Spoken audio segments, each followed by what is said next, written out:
The unexpected ceremony. The transport shuttle descended through Viridian's violet atmosphere, and Marcus Reed pressed his face against the viewport, watching crystalline spires emerge from purple mists below. His heart hammered with nervous anticipation. Somewhere down there waited Serena Darlet, the woman whose holographic messages had captivated him for 6 months. Intelligent, graceful, with eyes that seemed to hold ancient wisdom. The diplomatic marriage program had seemed straightforward when he'd volunteered. Viridian needed human expertise in sustainable agriculture. Earth needed access to their advanced biotechnology. Personal connections would strengthen the alliance.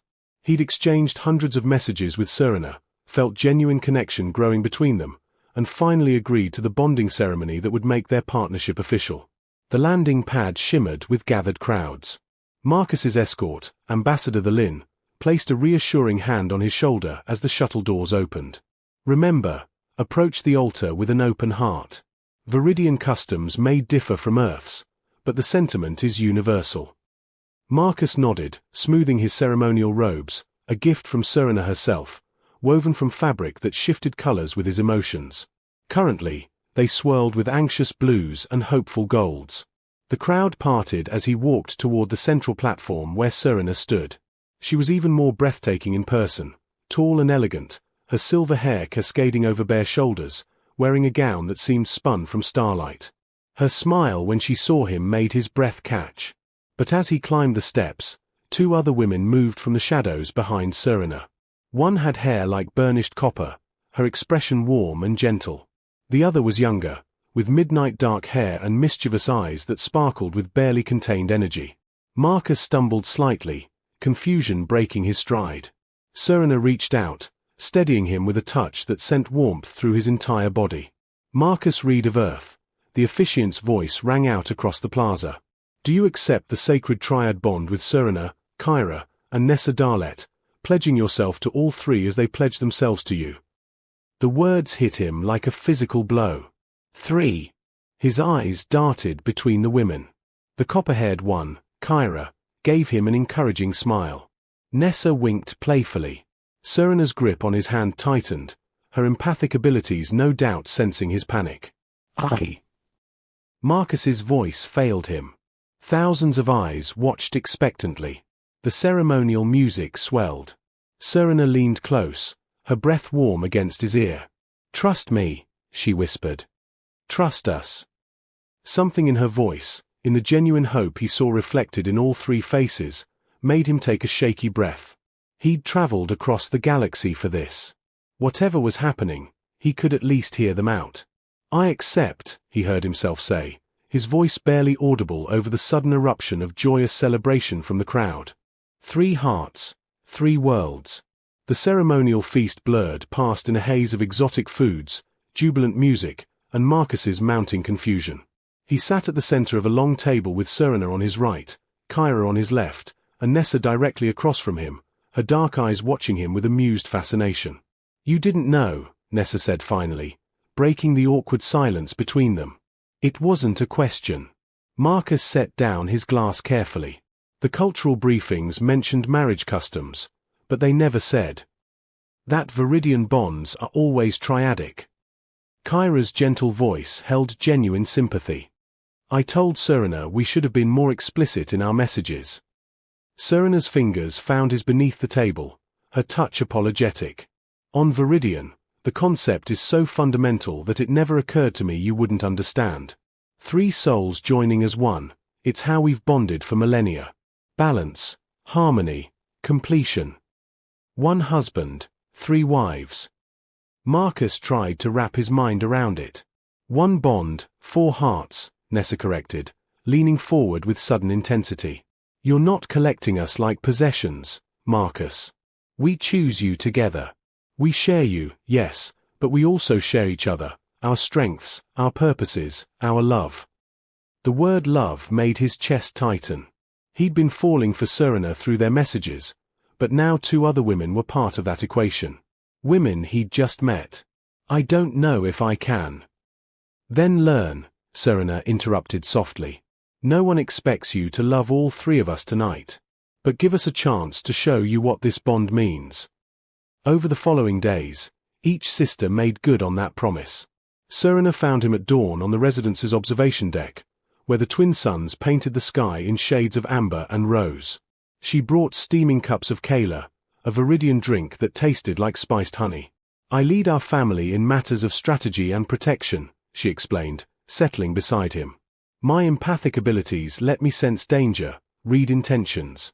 I chose you because your thoughts are clear, honest, rare in diplomats."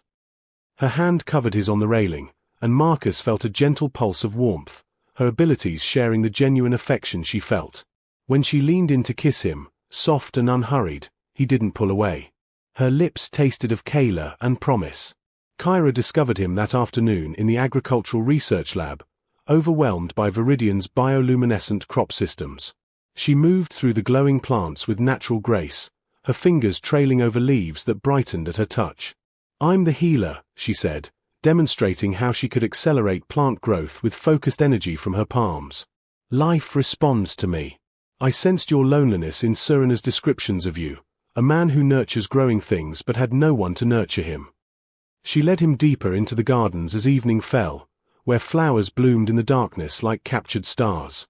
In a secluded grove, she turned to him, her copper hair reflecting the bioluminescence. "May I?" she asked softly. When he nodded, she placed her palm against his chest. Warmth spread through him, easing tensions he hadn't realized he carried. She stepped closer, and their kiss was different from Serena's, gentle, healing, full of patient tenderness. Nessa ambushed him that night in his quarters, appearing suddenly in a doorway he'd thought led to a closet. "Secret passage," she announced proudly. "I designed this whole residence wing. Engineering is my gift. I understand how things work, how to make them better." She pulled him through a maze of hidden corridors, laughing at his bewildered protests, until they emerged onto a private rooftop platform. The city spread below them in a tapestry of lights. "Serena thinks too much, Kyra feels too deeply," Nessa said, settling beside him on the edge, legs dangling into open air. "I act. I see what needs doing and I do it. Like this." She kissed him without warning, fierce and playful, her hand tangling in his hair. When she pulled back, her grin was triumphant. "See? Sometimes you just need someone to push you off the edge." "That's terrifying," Marcus managed. "That's life," she countered. "And it's better with three of us catching you." Trials of trust. Marcus woke to urgent voices and the sharp pulse of alarm systems. He stumbled from bed to find all three sisters already dressed, their faces grave in the emergency lighting. "The Council of Elders has called a hearing," Serena announced, her tactical mind already working through scenarios. "High Chancellor Vorkis is challenging our bond." "On what grounds?" Marcus demanded, adrenaline burning away his sleepiness. "On the grounds that you're human," Nessa said bitterly, checking a datapad that displayed scrolling legal text. "Ancient law says triad bonds require spiritual compatibility. Vorkis claims humans lack our empathic resonance, that our bond is false." Kyra took Marcus's hand, her healing energy trying to calm his rising panic. "If the council agrees, they can dissolve the bond. You'd be sent back to Earth." The hearing chamber was a vast circular space, with the Council of Elders seated in elevated positions around the perimeter. Hundreds of Viridian citizens filled the galleries, their faces expressing everything from support to open hostility. Marcus stood in the center beside the three sisters, feeling utterly exposed. High Chancellor Vorkis was an imposing figure, his silver robes denoting centuries of age and authority. "The sacred triad is Viridian's most ancient tradition," his voice resonated through the chamber. "It requires perfect harmony between four souls. How can a human, incapable of empathic bonding, achieve such unity?" "Test us," Serena challenged immediately, stepping forward. "Any trial you devise will prove our bond is real." Murmurs rippled through the galleries. Vorkis's expression remained impassive. "Very well. The trial of synchrony. If your bond is genuine, you will act as one mind, one heart. You have until sunset." They were taken to separate chambers. Marcus could hear the heavy doors sealing shut behind him, isolating him completely. A holographic display materialized, showing a complex puzzle of energy conduits and biological systems. A damaged facility somewhere, he realized, reading the status indicators. Real-time footage of trapped workers flickered in one corner.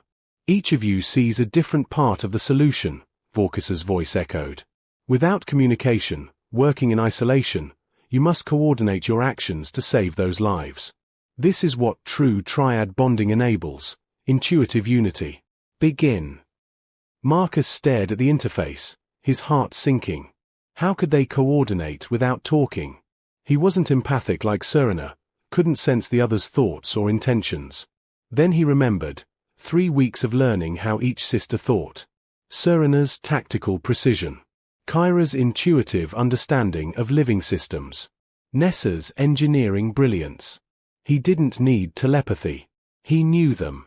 His section showed structural damage and power distribution. Nessa's domain, she'd prioritize restoring energy to life support first, then establish emergency containment.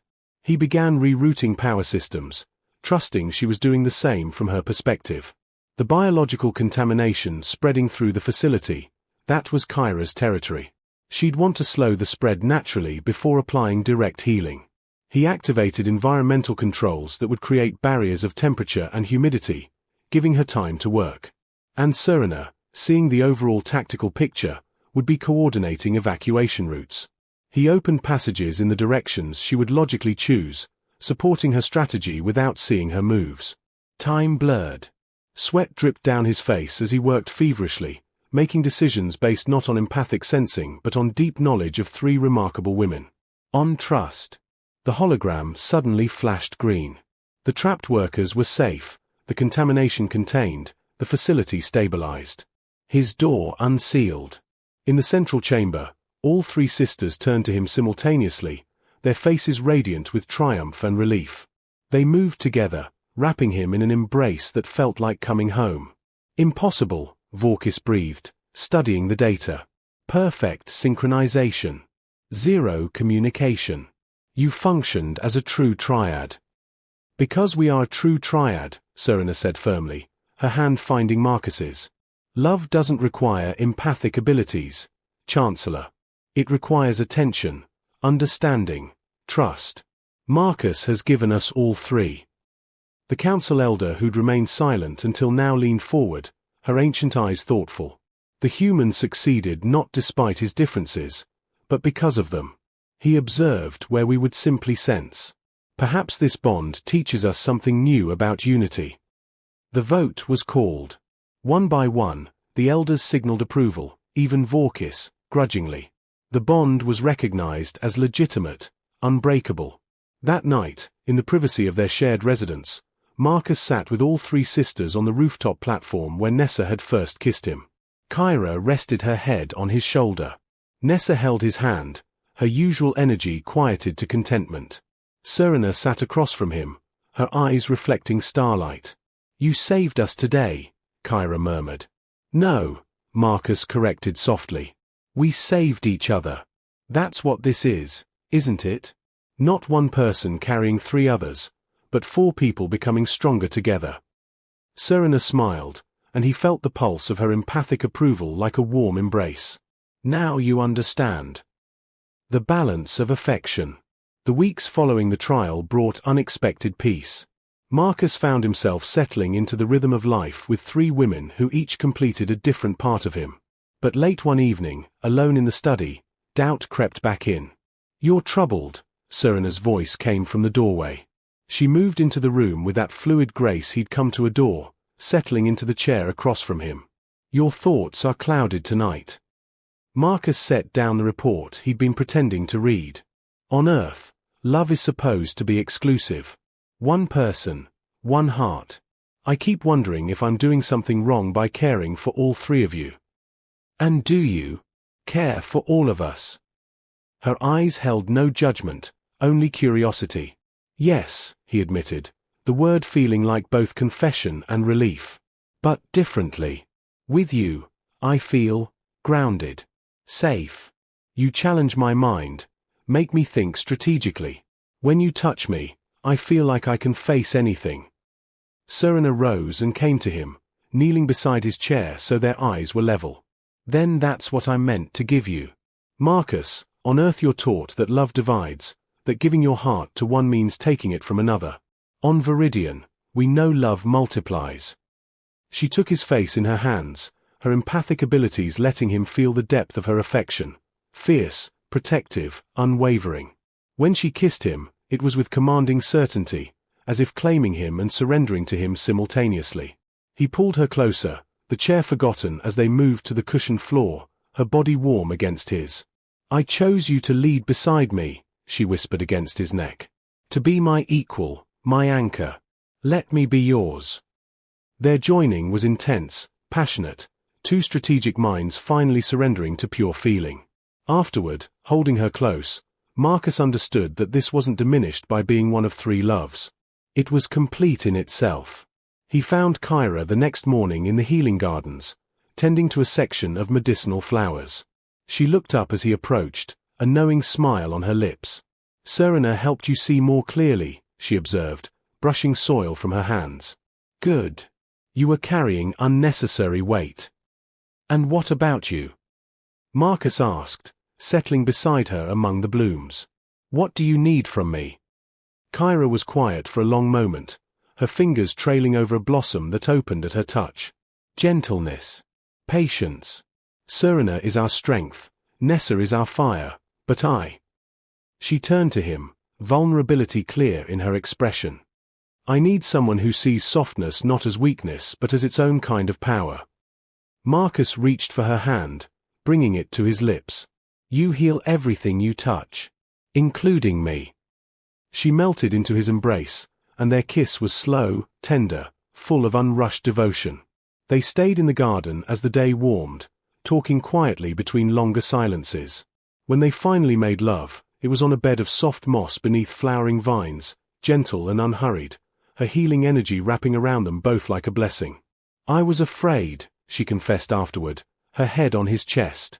"Afraid you'd see me as the extra one, the unnecessary addition to Serena's strength and Nessa's brilliance." "You're the heart," Marcus told her, meaning it absolutely. "Without you, we'd forget why any of this matters." Nessa was harder to pin down. She avoided him for 2 days, her usual playful energy replaced by uncharacteristic evasion. Marcus finally cornered her in her engineering workshop, where she was supposedly calibrating atmospheric processors. "Are you going to keep hiding?" he asked, closing the door behind him. "I'm not hiding. I'm working." She didn't look up from her screens, but her hands had stilled. "Nessa." He waited until she finally met his eyes. "Talk to me." "It's stupid," she said, her voice smaller than he'd ever heard it. "Serena gets your respect. Kyra gets your tenderness. What do I get? The exciting one? The fun one? The one who keeps things interesting until you're bored?" Marcus crossed the workshop in 3 strides, pulling her into his arms despite her half-hearted protest. "You get my joy," he said firmly. "You get my laughter, my sense of adventure, my willingness to take risks. You think that's less important than what I give your sisters? Isn't it?" She pulled back enough to look at him, and he saw real fear beneath her usual confidence. "When the novelty fades." He kissed her, fierce and demanding, pouring everything he felt into it. She responded with equal intensity, her fingers gripping his shirt. When they broke apart, both breathing hard, he pressed his forehead to hers. "You push me to be better, braver, more alive than I knew I could be. That's not novelty, Nessa. That's necessity. I need you." Her grin returned, that spark of mischief lighting her eyes again. "Prove it." What followed was passionate, almost competitive, Nessa challenging him at every turn, Marcus rising to meet her energy. They made love against the workbench, then on the floor, finally collapsed in an exhausted, laughing tangle. "Still think I'm just for fun," she teased, tracing patterns on his chest. "I think you're essential," Marcus replied. "Like air. Like fire. Like the risk that makes life worth living." That evening, all 4 of them gathered in the common room. Marcus looked at each face, Serena's intelligent strength, Kyra's gentle wisdom, Nessa's fierce vitality, and felt something settle deep in his chest. "I love you," he said simply. "All three of you. Differently, but equally. Completely." Serena smiled, reaching for his hand. Kyra's eyes shimmered with happy tears. Nessa whooped and launched herself at him, nearly toppling them all. "Finally," Nessa declared. "Took you long enough, Earthman." "Some of us," Serena said dryly, "needed to think it through." "Some of us," Kyra added with rare playfulness, "needed to feel it through." "And some of us," Marcus finished, pulling all three close, "needed to learn that the heart is bigger than we ever imagined." One love, three souls. The emergency klaxons shattered the pre-dawn stillness. Marcus jolted awake to find the bed empty, all three sisters already gone. He rushed to the common room and found them gathered around a holographic display showing devastation. A massive seismic event had fractured the thermal regulators beneath Viridian's capital city. Millions of lives hung in the balance. "The containment systems are failing," Serena reported, her tactical mind already analyzing scenarios. "If the core overheats, the entire city becomes uninhabitable within hours." "Evacuation?" Marcus asked, pulling on his uniform. "Impossible. Not enough time, not enough ships," Nessa said grimly, her fingers flying across her datapad. "The only option is stabilization, but it requires simultaneous intervention at three critical points. The engineering access tunnels are already at dangerous temperatures." Kyra studied the biological readouts, her healer's instincts processing the data. "The heat is killing the thermal regulating fungal networks. Without them, even if we fix the mechanics, the system will fail again within days." Marcus looked at the three sisters, understanding dawning. "This is what the triad bond is really for, isn't it? Not politics or tradition, but this, moments when three different gifts must work as one." Serena met his eyes, and he felt the pulse of her empathic agreement. "Four gifts, Marcus. You're the coordinator, the one who sees how all our pieces fit together. We need you."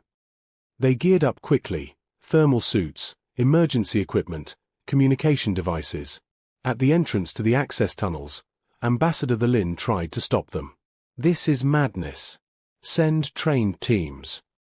"There's no time for multiple teams to coordinate," Marcus interrupted. "We already function as one. Trust us."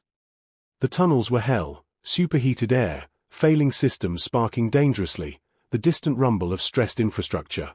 They split at the first junction point, each sister heading to her designated station with Marcus taking the central monitoring position. "Status," Marcus called over the comm system, watching data streams from all three positions. "Eastern stabilizer accessible," Serena reported, her voice steady despite the danger. "Reading multiple structural failures. I can sense the stress points through the resonance, but I'll need Nessa's calculations for the repair sequence." "Western quadrant is a biological nightmare," Kyra's gentle voice held an edge of strain. "The fungal networks are dying.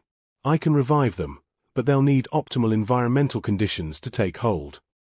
"Southern engineering core is a mess," Nessa called out, the sound of tools already working. "I can reroute the thermal flow, but someone needs to tell me where the pressure can safely redistribute." Marcus pulled up the integrated systems display, his mind racing. 3 weeks ago, he couldn't have done this. But now he knew how each sister thought, what she needed, how she worked. "Nessa, run the pressure calculations for environmental parameters. Kyra will need exact temperature and humidity readings for the fungal restoration. Serena, I'm sending you Nessa's repair sequence now. You'll need to implement it in 30-second intervals coordinated with Kyra's biological timeline." For the next 2 hours, Marcus became the central point of their triad, translating between Serena's tactical assessments, Kyra's biological intuition, and Nessa's engineering solutions. His voice remained steady as he guided them through each crisis, each near failure, each desperate adaptation. "Marcus, the structural integrity is failing faster than projected," Serena warned. "If I complete this sequence, the entire section might collapse." "Nessa, can you reinforce Eastern Quadrant from your position?" "Not without abandoning the thermal reroute. We'd gain structural stability but lose the whole containment system." Marcus closed his eyes, seeing the problem from all angles. The answer came not from technical knowledge but from understanding his wives, Serana's courage, Kyra's faith, Nessa's audacity. Serana, complete your sequence. Kyra, accelerate the fungal growth around eastern supports. Use them as organic reinforcement. Nessa, keep your focus on thermal control. Trust me. A moment of silence. Then, simultaneously, understood. It shouldn't have worked. The biological timeline was too slow, the structural stress too great, the thermal balance too delicate.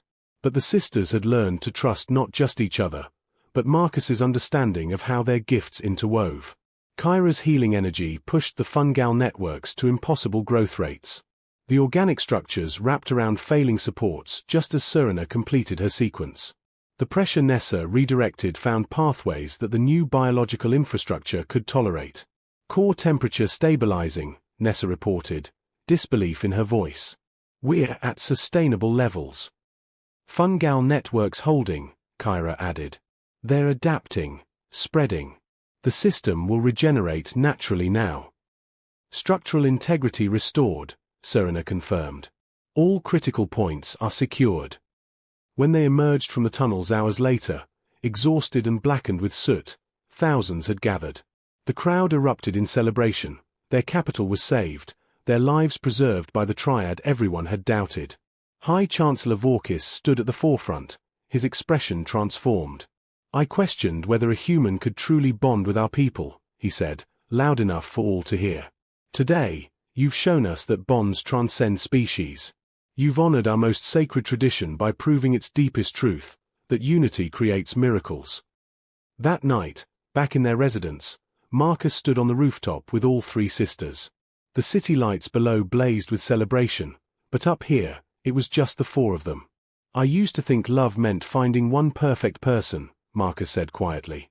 But you three taught me something better. Love means finding where you fit, where your gifts matter, where you become more than you could be alone. Serana took his right hand, her strength steady as always. You gave us wisdom we didn't know we needed. Kyra took his left hand, her warmth healing old wounds. You gave us patience when we had only tradition. Nessa wrapped her arms around him from behind, her energy brightening the darkness. You gave us courage to prove our bond was real. Marcus pulled them all close, these three remarkable women who had changed everything he thought he knew about love, about family, about what it meant to be whole. I gave you nothing you didn't already have, he said. You just needed someone willing to see it. And you gave me 3 reasons to be better than I ever thought possible.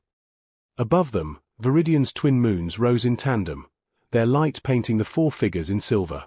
1 human, 3 sisters, for souls joined in a bond that had proven itself beyond all doubt. So what now? Nessa asked. What's next for the galaxy's most famous triad? Marcus smiled, looking at each beloved face. Now, we figure out what comes next. Together.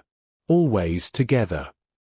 Serana's empathic pulse wrapped around them all, warmth, love, belonging.